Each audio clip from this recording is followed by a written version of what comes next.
Searching for clues, let's find you.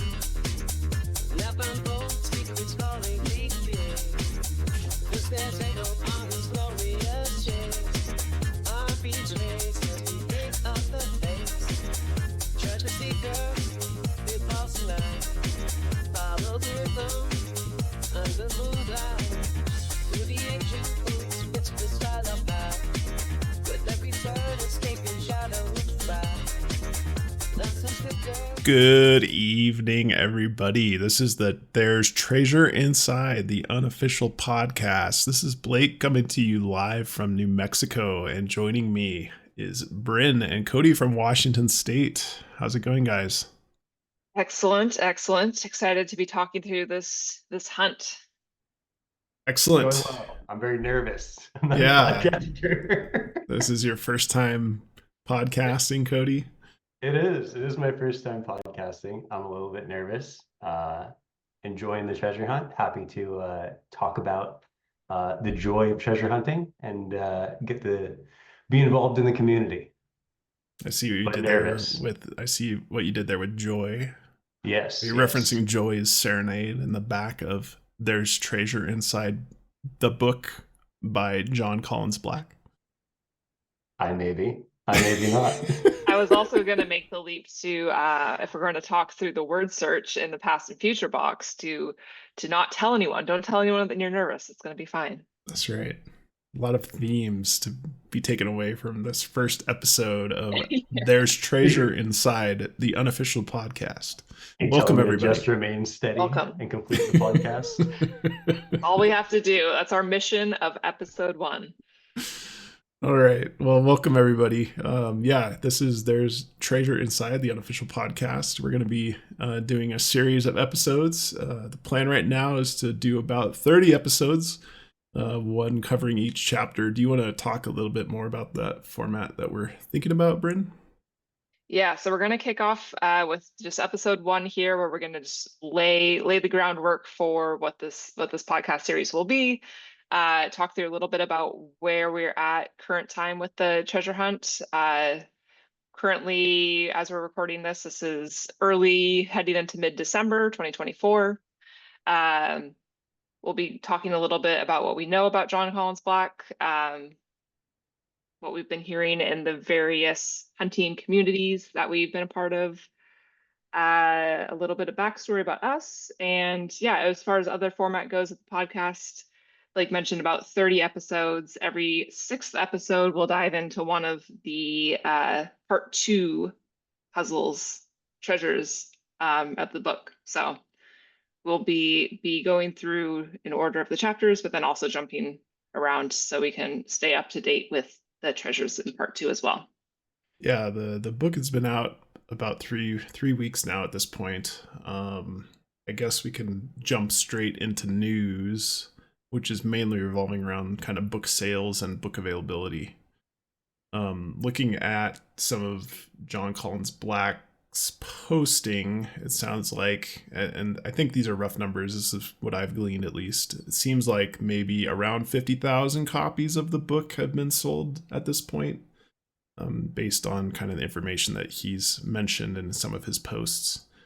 That being said, it seems like the book is sold out everywhere at this point, including Amazon and Barnes & Noble with kind of delivery dates if you order now expected in January. I know that JCB, Jon Collins-Black, has mentioned that it's probably going to be sooner than that, as soon as he can resupply those vendors. It sounds like he ordered another 100,000 copies of the book.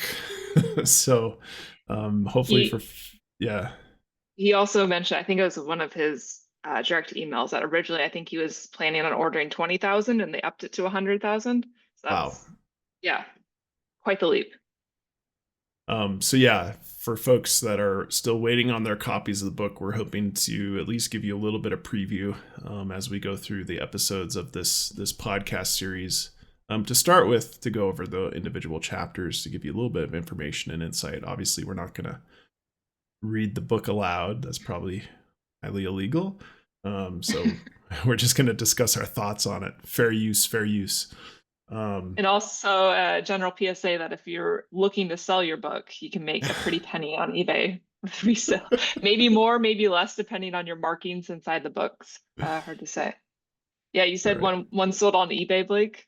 Yeah, I think I saw on one of the Discord channels that we're on, somebody sold one for about $750. So, So if you're not looking to find the treasure, you can maybe make a little side treasure. Yeah, definitely not what we're doing with our copies that we have, though.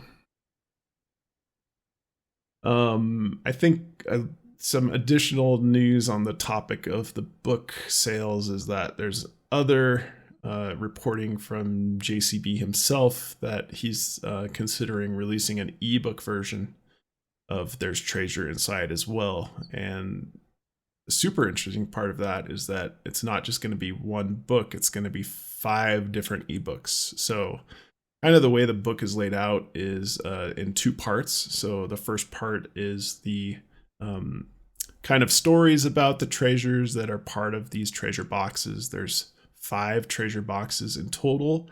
The part 1 of the book is related to the lion's share treasure, which is the largest treasure. And that one has the highest value, and all the clues that you need for that treasure box are throughout the entire book. Probably in part 1 mostly, we're not sure. Certainly the poem that we referenced at the beginning of this episode, Joy's Serenade, that's actually at the end of the book after part 1 and part 2. That I'm sure relates to the lion's share treasure just in how it's written out, and reminiscent of kind of a Forrest Fenn poem, let's say. And so, yeah, a lot of interesting things to glean from how he's talking about releasing the ebook. Obviously, there's been a lot of speculation about whether or not there's information for the part 2 of the book, the 4 treasures that are all in individual chapters in part 2, whether or not those relate to or have information regarding those 4 treasure boxes throughout the rest of the book as well. And so you would consider that if he's selling an ebook, 5 different ebooks, he said, you could pick out one ebook from one of the part 2 treasures and it stands alone. So that's actually really interesting information that we can glean from that reporting. Yeah, I think that's kind of part of just like a bigger theme we're seeing throughout the community, where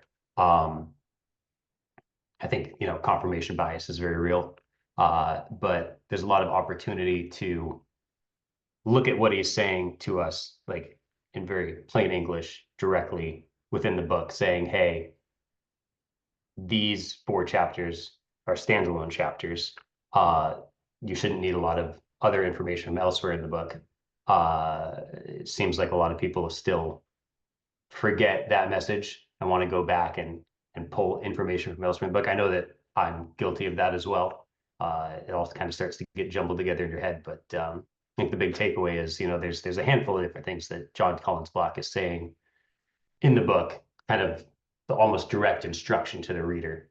And those are important things to remember and internalize. And I know that that's something I have to remind myself of frequently. So, yeah, one prime example, I suppose, that I can speak to is one of the part 2 chapters, the past and future box.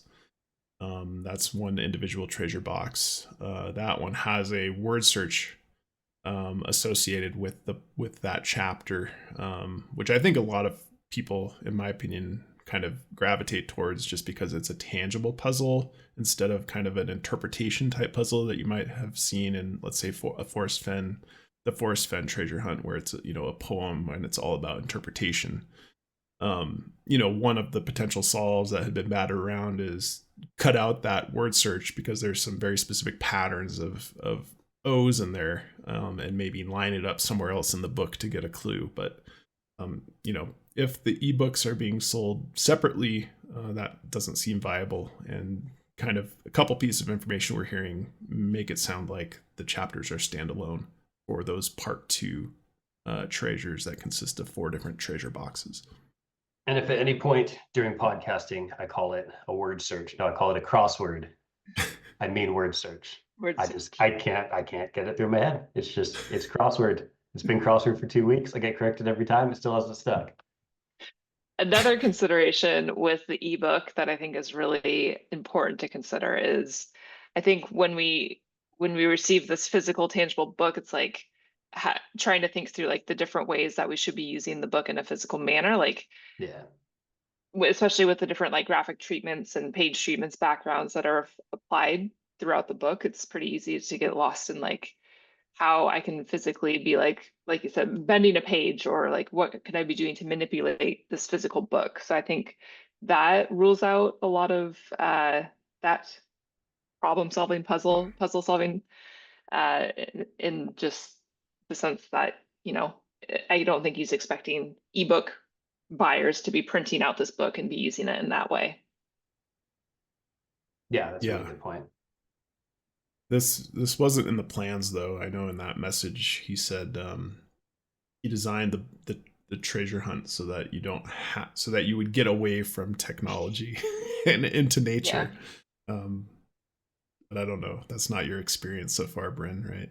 Yeah, meanwhile, I'm logging more hours than ever, crashing my Chrome browser, just too many tabs open trying to explore possible solves. So yeah, I don't know if I've quite Googling every been, sapphire quarry in the United States. yeah.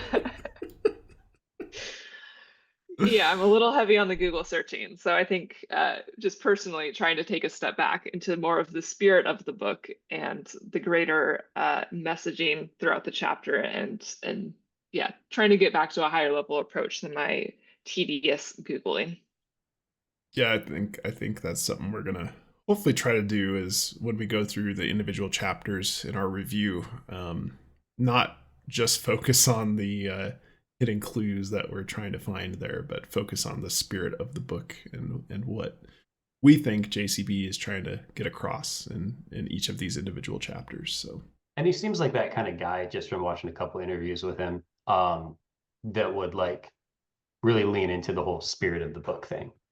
Like I've seen some people's potential solves going back to the word search, um, where they're basically just pulling out words that they found in the word search and saying, hey, this place in the US matches a lot of these words in a lot of ways. But those solves just have like no connection to the idea of past and future. There are no clear connection, at least. And I think that, I think he very likely named these chapters and wrote about these chapters in a very specific way. And I think he's going to stay true to that. So I don't think it's just going to be for fun narrative. And then the actual solve is just based on some words Right. that don't relate to that. I think we're going to want to think about that. We're going to want to think about the spirit of the chapter.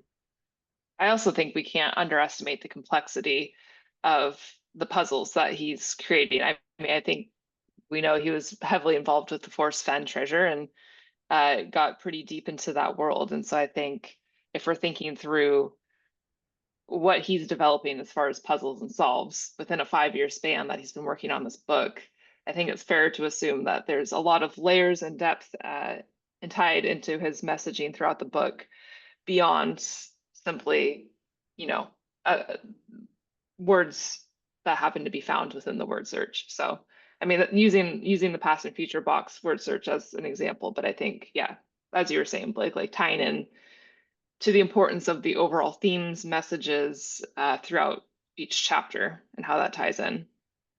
When we say he was involved in the Forest Fen treasure hunt, he was actively trying to solve or find the treasure in the Forest Fen treasure hunt. Right. Correct. yeah, and a lot of for folks that haven't had their hands on the book yet, there's a number of treasures in the treasure boxes that have pieces of Forest Fen's treasure that he was able to obtain at auction. And one of the box chapters is the Forest Fen treasure or the Forest Fen box. So obviously we can try to glean as much as we can from, assuming what his experience was and how he tried to solve the Forest Fen going into at least one of the treasure boxes, if not all, in terms of approaches and spirit of, trying to hide information in plain sight or translation of poems, for example. Bryn, you had mentioned, that you think that the solves and the puzzles are going to be pretty complex. One of the first things that I had thought about in reading the book is I wondered if it was something that he was creating these puzzles himself, or if he had like a team. He seemed like the kind of guy who has like a team to do a lot of stuff. I actually did get confirmation in one of the interviews I watched with him that he actually did all of these puzzles himself. Yeah, So that's right, because he didn't want people being harassed. yeah, exactly. He is the only one with the information on how to solve these puzzles. No one else involved in the research team or his family are involved in creation of the puzzle. So, Cody, you mentioned your approach is trying to get into the mind of JCB and a solo puzzle creator, and maybe try to reverse engineer a thought That was process. kind of my take upon kind of initially opening the book and reading what it was about. Was, hey, if I was someone who was going to write this, long book and hide, hints to a treasure in it, how would I go about doing that? Not to harp on the word search, but that's one where initially there's some information to find in there you can find relatively easily, but it kind of leads you towards thinking that there might be more information in that word search.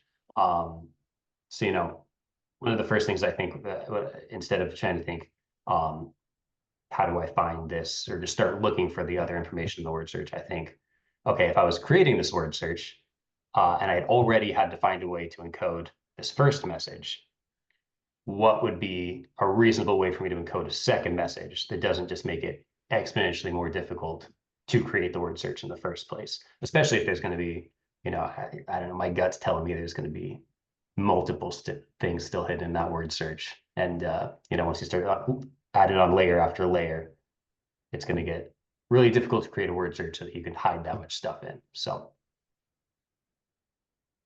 Yeah. I mean, I think it's pretty universally accepted within the communities at this point that each letter within the word search is going to be used in a way. And so it's like, yeah, how many layers of complexity can you build on top of that? So yeah, it'll be really interesting to ultimately figure out that solve. And then another thing that I was thinking of, kind of along that same vein of, someone has to create this, all these hints and this whole treasure map, is relating back to the Forrest Fenn one. The Forrest Fenn one was like a 20-something line poem, right? And this is like a 300-page book. And even in the Forrest Fenn one, I remember thinking, looking at people's solves and thinking, wow, there's like 5 different solves here that I'm pretty convinced of. Like, these all make sense. They're all in way different areas.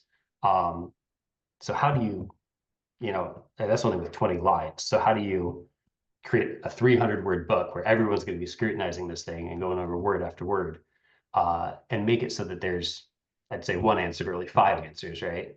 And make it so that those 5 answers are going to be better than any other answer someone else finds, because obviously you don't want someone to find the treasure. Jon Collins-Black has said that once someone finds the treasure, he's going to release the information on how it was found, like how he encoded it into the book. You wouldn't want someone to find the treasure, release the information saying, here's how I encoded it into the book, here's the actual true hints, and then have 5 other people who had solves that just make way more sense, right? And I don't know how I'd do that with a book with thousands of words in it and everyone scrutinizing every word. Do you guys think that once one solve is revealed, that that's going to create a domino effect of like the inner workings of JCB's mind and like his puzzle solving capabilities, and that's going to trickle over to revealing more treasures? Or do we feel confident that like each treasure itself is going to be such a unique solve? Well, he did say that if you find one of the smaller treasures, that there's I think he said that then there's a hint in each one of those for That's the bigger true. treasure. Yeah, you get the hint. But I think the bigger takeaway would be, like, again, if someone solves this past and future box with the word search, I mean, if he reveals afterwards, hey, it really was just these 20 words that you can find in 5 minutes, and it just, matches with this area of the map, then that would definitely change my thought process on the other treasure boxes versus if he's like, oh yeah, you have to, find these 5 different things 5 different ways with 5 different algorithms or whatever.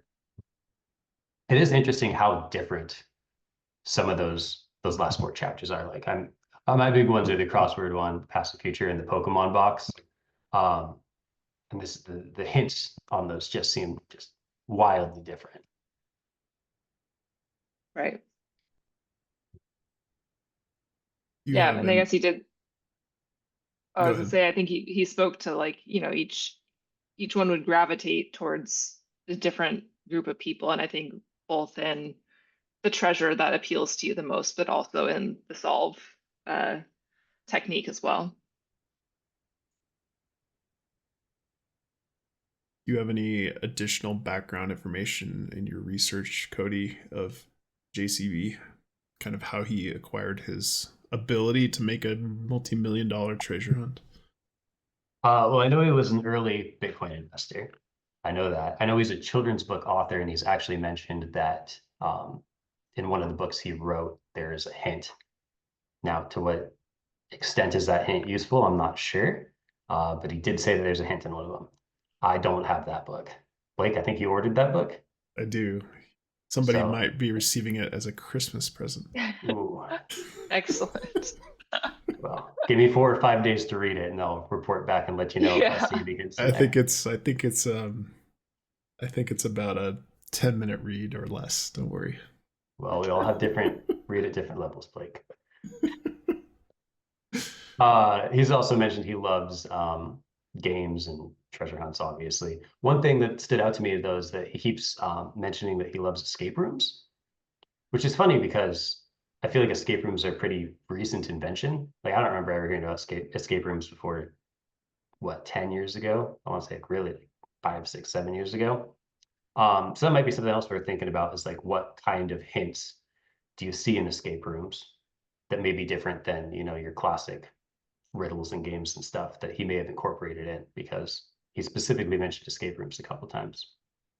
Yeah. Uh, and then also I just say it seems like he's just a pretty good guy. I know that I'm a pretty skeptical person, so one of the first things I thought was just like, what if there's no treasure? Like it seems like a great way to just like write a book, have a bunch of people buy it, and just put some real cryptic stuff in there so you know that no one's ever going to find it.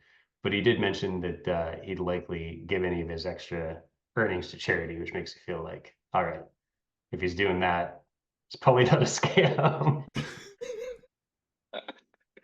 I think it's pretty legitimate. I feel good about this one. No, I do too. I do too. I'm just always playing devil's advocate. Bryn, have you or Cody ever been involved in a boots on the ground treasure hunt before? It's been many years, many, many years. I can't even think of what age this would have been, but yeah, Blake and I, our local radio station, I guess announced a treasure hunt one summer, or I don't know how long the duration of this hunt was, but yeah, there would be a weekly, remind me, there's a weekly clue, and you had to call a phone number, Yes. and this navigated you to a local business where you acquired a physical clue. Yeah, exactly. So it was, some advertisement involved in this too. And that, yes, you would call a number, it would tell you which business had the next clue for you that week. And then you would go into that business and they would give you the clue on a little slip of paper. And so putting all those clues together get you closer and closer to where the treasure was actually located. And it was a physical treasure, $300 cash. So that's like about $10,000 cash in today's due to inflation. No, it was probably in the late 90s, as my guess was when that was happening. That sounds right. And so, Well, yeah, if you pulled it Jon Collins-Black and put it in Bitcoin, yeah. you'd be doing your own treasure hunt right now. If only. It's like the people that spent 50,000 Bitcoin on one Domino's pizza. Oof.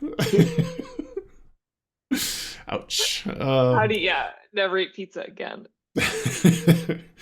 Anyway, so yeah, we were actually successfully found that treasure. I think you're right that it was a summertime activity near the end of summer. We figured out treasure was actually located pretty close to our house. And we spent a number of days out searching for it, and eventually found it under a bridge. Actually, I think you maybe were the one that actually found it, Bryn. Yeah, I remember being under the bridge, claustrophobic. But I will Yeah, say, the moment of revealing the solve and realizing that you had it was absolutely electric. So it's the thrill. We're trying to get that thrill back, and yeah, obviously a little bit more on the line this time than $300. But yeah, there certainly is a joy to that hunt and bringing all those pieces together. right. And yeah, we were a little bit of nefarious treasure hunters because there was at least one other guy I remember out there searching in the same area for us, but we'll save that story for another day. We got the W. That's all that matters. And then Bryn, I've heard you've that also story. I gotta get that one. yeah, you're gonna hear it for the first time on the podcast. You're gonna get live reaction. One of these episodes, you're in for a treat. And then Bryn, you've also, I guess, been involved in another setting up a treasure hunt actually. At one point, I don't think I was involved in that. Yeah, I think it was probably a lot of it inspired by that treasure hunt that we did. Wanting to, I don't know if it was necessarily like do the favor for other people to try to keep the treasure hunting momentum going, but Pay it forward. yeah, pay it forward. Thank you. That's what I'm looking for. Develop a hunt in our home state and develop those clues, get them posted in a sneaky way, and it was certainly fun to watch people try to put these clues together. A little frustrating when you don't see it quite come together as quickly as you would like. So yeah, it's definitely a different perspective, but fun to see both sides of a hunt. Cody, When you put together your hunt, Bryn, did you say how quickly it was solved? I would say that was actually probably over the course of a summer as well. No, really. So pretty Mhm. long term. It's not just like over a weekend kind of thing. No, we were That's one thing posting. I keep thinking about is just Jon Collins-Black, just looking in the Discord and watching all the videos on it. And just like what is going through his mind. It's got to be a roller coaster. I would have to imagine there's a lot of frustration, but also like, I don't know, pride in stumping people, and I don't know. Yeah, you It's got to really be don't wild. want to like thread that needle, right? Where it's like you don't want it to be found immediately, but also it's like you want it to be found eventually. So what's Also, that at what sweet point spot? are you like, did I miss the sweet spot? Like, is this just way too hard? And now everyone's just in Lake Tahoe and it's never going to be found. That's when you go and move it to Lake Tahoe. Well, I think, did he say at some point he would release hints? yeah, I think it was like 8 Oh, really? years. I think that's also another like look into the level of complexity that we shouldn't be underestimating here if he's putting a threshold of 8 years on releasing a hint. Right, right. No, that suggests that he thinks it's going to be hard, but he doesn't know. I mean, he's been quoted to say he doesn't. He's nervous whether it's going to be found. All of them are going to be found right away or not. Like he doesn't Right. know. So Yeah. nobody knows, especially if you're a solo puzzle developer. That's you can only Yeah, think of it's so gotta be many so hard. iterations. But didn't he have a quote recently about if he thinks anyone's close in current time? Yeah, I think there was a Inside Edition interview. I think I have the quote here. He said, "There's people that think they're close." Laughter. To finding the treasure. I've gotten a lot of responses and laughter, but all I can say is that I'm very confident nothing has been found yet. And so he doesn't think that it's been found yet. There's a lot of speculation kind of in the communities we're involved in, that there's some incentive for people to reach out to him as soon as the treasure is found. Like some people suggest that maybe not all the treasure is in the box, and then when you reach out, you'll get the remaining treasure that's associated with that box. some people have speculated that there's a tracker in there, or there's a QR code that when it gets scanned lets him know that somebody's found that box.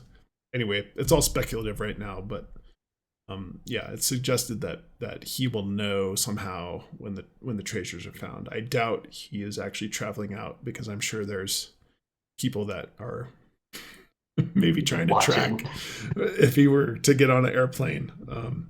I don't know how you'd do that, but anyway, Cody and I were actually just talking about that today, how like truly what a brave thing to do, to like yeah, affiliate yourself with this hunt. I don't know if I would be brave enough to do such a thing. well, you're doing it right now. I'm the only one who knows where it is. You're doing it right now, so I guess you are brave. We don't know where it is. We don't know where it is. Yeah. If the podcast suddenly ends, that means we found it. Come get us.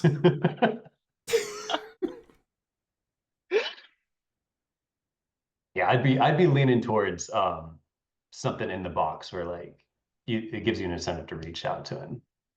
I think that would make the most sense to me. Yeah, it'll be super interesting once the first box is found, assuming it's one of the smaller ones. And that person is going to have one additional clue to the lion's share that's unique to them.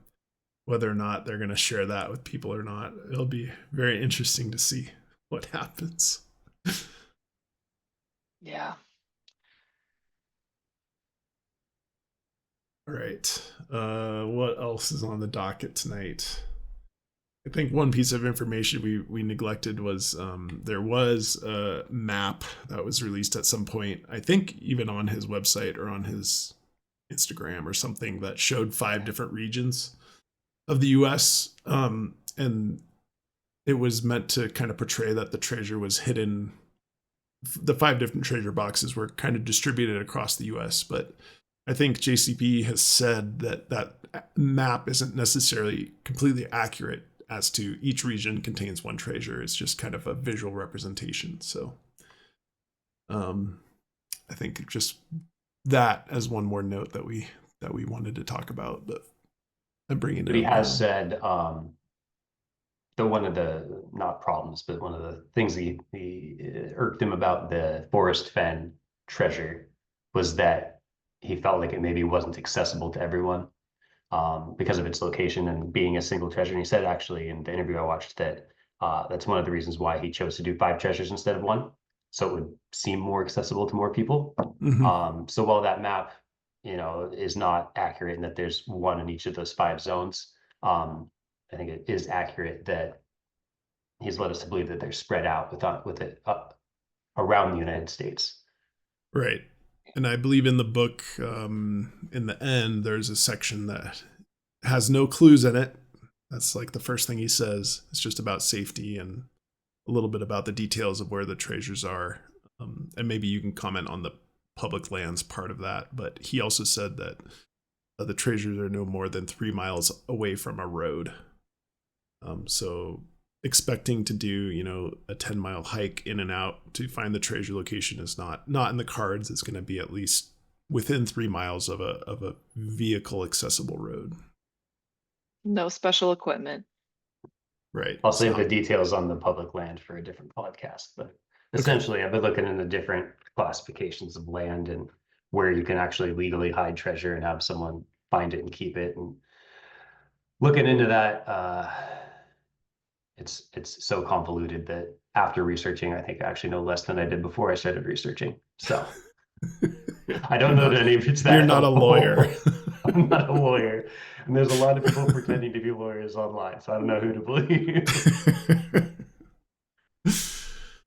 Yeah, you said it's not on private land. Right. That's the one big takeaway, yeah.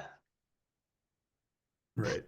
I think we can probably start wrapping up this first episode. As mentioned, we'll kind of do per chapter reviews moving forward for the episodes, and then every 6th episode will be a deep dive into the part 2 chapters, which each encode clues for a individual smaller treasure box. Just as reference, the kind of the communities that we've talked about that we're involved in kind of throughout the show are we're involved in that Calazars, which are kind of, I don't know, one of the most popular treasure hunting web presences. Let's say we're on the Calazars Discord, and we're also involved in the Reddit, Treasure Inside /r Treasure Inside Reddit. Those are the two I'm tracking, at least. I don't know if you guys are tracking other ones. No, for me, other than just random, interviews and articles online. Okay, so those are are the ones I continuously go back to. Those are the two that we're referencing. Cody, I know you set up an email in case any of the listeners or watchers want to reach out and make comments on the podcast, make comments on progress of the hunt, or have other comments or suggestions. Cody, what's that email address? No comments, just tips. It starts with tips. Just tips. Tips. We only want tips. Your comments, so they're going to help me out. Tips at TTI Unofficial Podcast at. Oh, did I say tips at? Tips from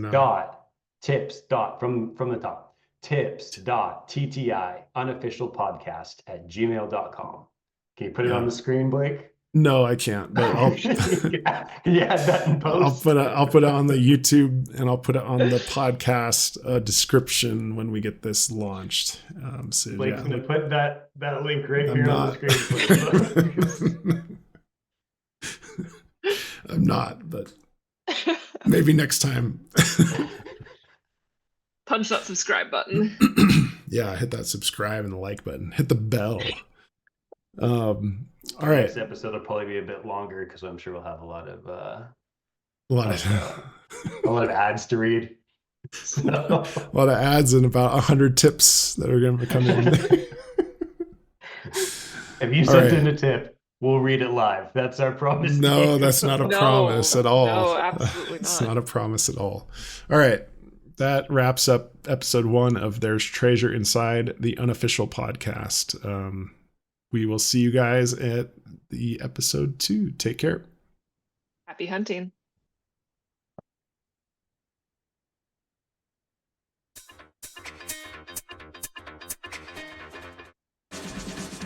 Searching for clues, let's find you.